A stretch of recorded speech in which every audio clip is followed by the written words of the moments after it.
See, see, see, now you.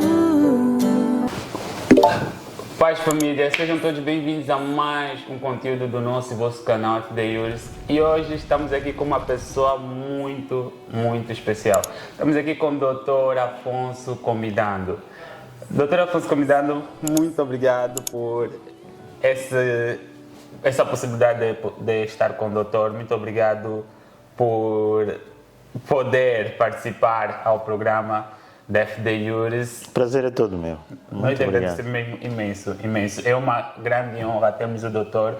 Afonso aqui no canal da FD Yuris. Muito obrigado também. E o pessoal em casa gostaria de saber quem é o Dr. Afonso, o que o Dr. Afonso faz.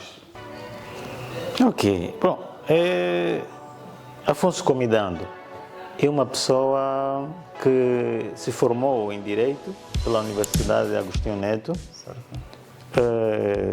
Sou mestrando em Criminologia e Investigação Criminal na Universidade Oscar Ribas. Sou Procurador da República há 10 anos. E pronto. Quanto à minha veia investigativa, já escrevi 5 livros. Este é o 6º que vem. Dr. Afonso, a primeira questão que nós gostaríamos de fazer, e o pessoal que está em casa também amaria saber, é o que é que faz um procurador, mais ou menos? Bom, um procurador, tendo em conta a jurisdição onde trabalho, é uma pessoa que dirige a investigação criminal. Pois, mal tem conhecimento da notícia de um determinado crime, ele, juntamente com os seus auxiliares, ou seja, os órgãos de investigação criminal, despoleta o correspondente processo crime, visando determinar se de facto a notícia do crime é verídica, quem são os seus autores e o grau de responsabilidade deles. Isso é que, dependendo dos tipos de... Normalmente os procuradores só atuam Temos em direito processual penal, nós vemos que existe aquela questão dos crimes públicos, os crimes particulares, os crimes semipúblicos. E, ao que parece, os procuradores, será que só têm o poder de atuar nos crimes públicos e semipúblicos? Será que nos crimes particulares não há necessariamente a atuação dos particulares, ou ainda que haja essa necessidade do ofendido recorrer da iniciativa processual ou recorrer a uma esquadra e dar queixa, ainda que haja essa necessidade do ofendido dar a queixa ou dar participação à polícia? Será que há necessidade, nesses casos, mesmo assim, a atuação do procurador é fundamental ou essencial? Bom, vamos lá ver. Em regra, todos os crimes são públicos. Okay. Por força do princípio da oficiosidade, o Ministério Público, tão logo tenha conhecimento de um determinado crime, tem de mandar investigar, apurar quem cometeu, em que circunstâncias e se ele é responsabilizável criminalmente. Esta é a regra. Excepcionalmente, a lei diz assim, que quando o crime for particular, então ao despoletar de um processo, vai depender da manifestação de vontade por parte do ofendido. E isto é normal. Por quê? Porque existem determinados crimes que,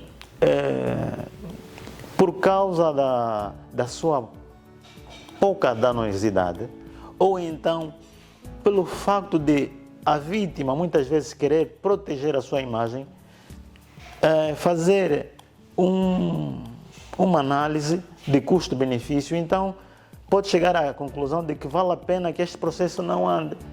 Por quê? Porque senão eu vou vitimizar-me ainda mais do que... vou causar mais dano do que aquele que o criminoso me causou. Então, nessas circunstâncias, a lei permite que o particular não queira que se despolete o processo do crime. Por isso é que existe a distinção entre crimes públicos ou semipúblicos e crimes particulares. Nos crimes particulares, de facto, a lei deixa à disposição da vítima a iniciativa de fazer despoletar o processo.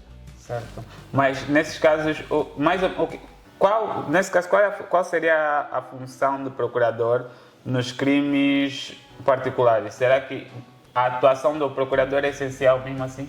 Sim, é essencial. É assim, o titular da ação penal, ou seja, nenhuma ação vai dar entrada em juízo, nenhum processo vai dar entrada em juízo sem que o Ministério Público intervenha. Ok. Esta é a regra.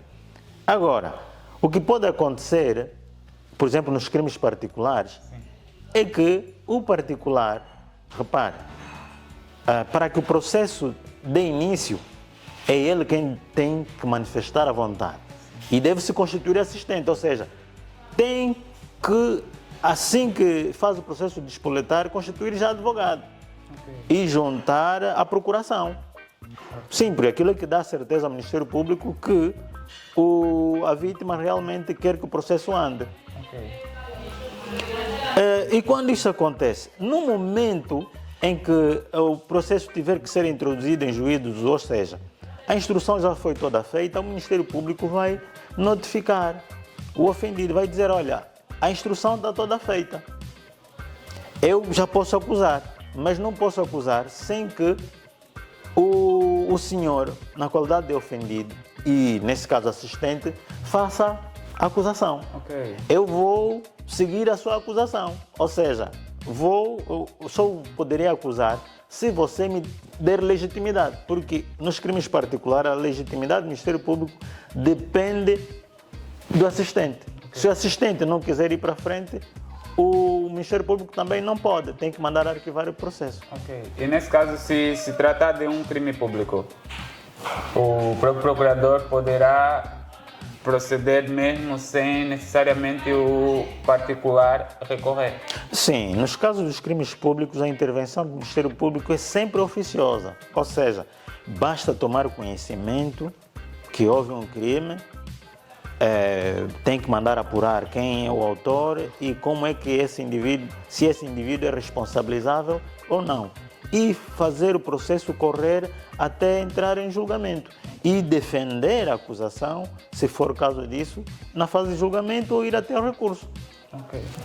Outra questão que é muito pertinente é a questão do habeas corpus.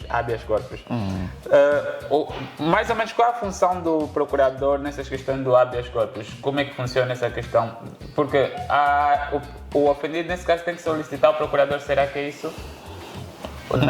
O indivíduo se encontra desculpa, nesse caso já não é ofendido, não sei se pode chamar arguido, ou indivíduo que se encontra detido naquela fase, ele deve procurar entrar em comunicação com o procurador ou, nesse caso, com os órgãos da polícia?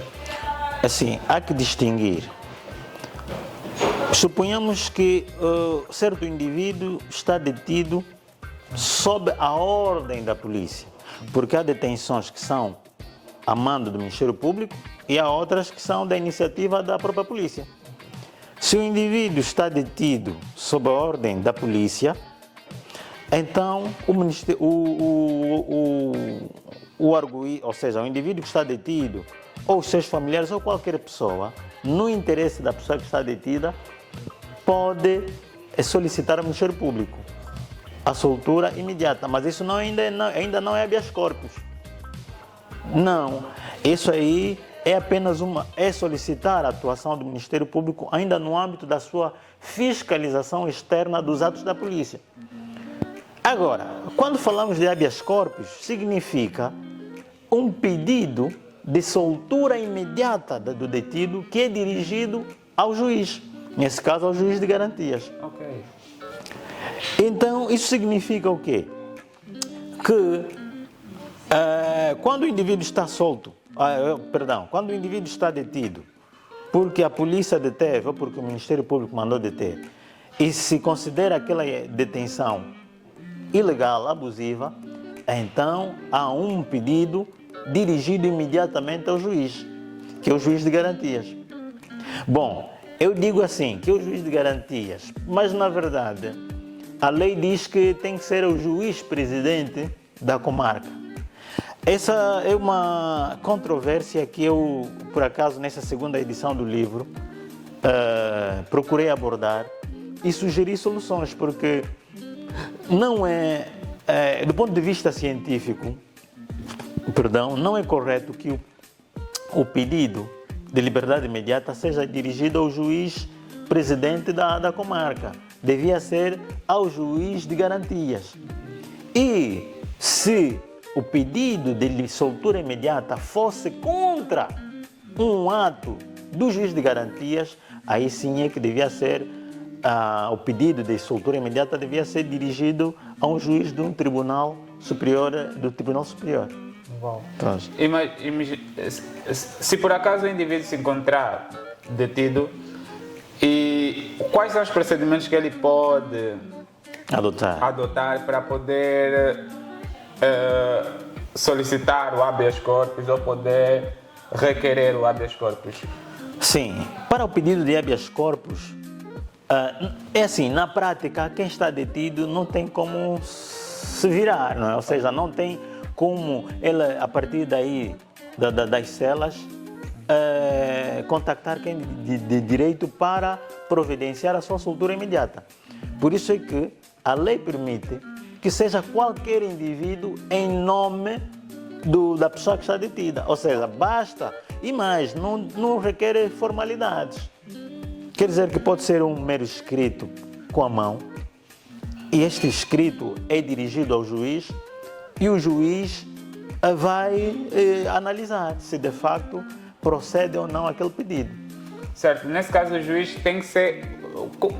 Tem um pouquinho de dúvida relativamente ao juiz onde é que fica, ligado com cada uma das comarcas. Como é que funciona mais ou menos? Será que deve ser do tribunal de comarca que se encontra naquele bairro ou naquela região? Pois é. Nos termos da lei, tal como está escrita, o pedido tem que ser dirigido ao juiz presidente do tribunal da comarca. Por exemplo, cá em Luanda, por enquanto existem apenas 2 comarcas. Sei que vai ser inaugurada a comarca de Viana, mas vamos supor que sejam apenas 2 comarcas. Comarca de Viana, de Belas e comarca de Luanda. Se o indivíduo estiver detido sob a ordem de uma autoridade que está na comarca de Belas, então este pedido de habeas corpus tem que ser dirigido ao juiz presidente do Tribunal de Comarca de Belas. Exatamente, por causa do princípio da territorialidade. Ok, deu para entender claramente. Nesse caso, o indivíduo vai ter que levar o documento até ao tribunal, por exemplo, e chegar até a secretaria e informar que pretende dar entrada. Exatamente. E aí o procedimento, o tribunal vai continuar com todo o procedimento? Sim. Aí a intervenção do tribunal vai ser já... A direção do caso vai ser oficiosa, ou seja, basta que o pedido entre para que o juiz presidente veja se é caso de soltura imediata ou se ainda tem que ordenar algumas diligências. Mas normalmente ordena diligências por quê? Porque existe a presunção de que se um indivíduo está detido é porque existe alguma razão. Certo. Que não existe a presunção de arbitrariedade. E por causa disto ele procura saber em que circunstâncias, procura saber junto da instituição que deteve as circunstâncias da detenção, para daí aferir a sua legalidade ou ilegalidade. Está a ser incrível essa conversa, mas é importante agora nós olharmos para a questão do livro que vai ser lançado. Nós gostaríamos de saber o que é que inspirou o doutor a escrever esse livro, o que é que inspirou o doutor a falar concretamente acerca deste assunto. Bom, é assim, na primeira edição eu estava a estudar apenas para mim. Queria apenas compreender como é que seria o atual direito processual penal. Repare que quando eu escrevi a primeira edição, eu baseei-me num anteprojeto de lei que depois sofreu modificações. Aliás, quem ler a primeira edição vai notar que algumas reflexões têm a ver com o anteprojeto e que não vingou quando a lei o código foi finalmente aprovado. Mas nesta segunda edição, o que procuramos fazer é atualizar, não só em função das novas leis, né, que surgiram, que são por aí cerca de 6 leis, mas também abordar determinados assuntos que ao longo deste tempo de vigência do Código, eu notei que andaram a ser tratados de uma determinada maneira com as quais se calhar a ciência não corrobora, porque assim, o legislador não é perfeito. O legislador não é perfeito e o intérprete precisa de um instrumento que o ajude a alcançar o espírito do legislador. Porque o legislador pode não ser perfeito, mas o seu espírito indicar o caminho certo. E então aí pode-se fazer interpretações corretivas, por exemplo, interpretações enunciativas. Então o objetivo foi trazer assuntos que estão na ordem do dia também, não é? Nos tribunais, entre os advogados, entre procuradores, entre juízes, trazê-los para o manual, de modo a esclarecer aquilo que, do nosso ponto de vista, em função do que a doutrina, do que a ciência indica, qual é o melhor caminho. Ok, ótimo. Desde já recomendamos os doutores a adquirirem um manual, porque o manual é excelentíssimo. Só lendo que vocês vão notar o quão incrível esse manual é. E mais uma vez gostaríamos de agradecer imenso mesmo pela oportunidade de poder estar com uma pessoa como o doutor. Eu que agradeço, uma muito oportunidade obrigado. incrível poder conversar com o doutor. É muita coisa rica, é um conteúdo muito rico em um curto período, em um tempo pequeno. E desde já gostaríamos de estender o convite ao doutor, se for possível, participar num dos nossos podcasts do canal da FD Juris, quando for possível. Nós vamos reiterar, ou vamos continuar a insistir, para nós termos um podcast específico com o doutor Afonso. Tá bem, vamos agendar. Estamos disponíveis. Certo, muito obrigado mesmo. Obrigado. Compre um livro, compre um manual e Deus abençoe. Muito obrigado, doutor. Obrigado.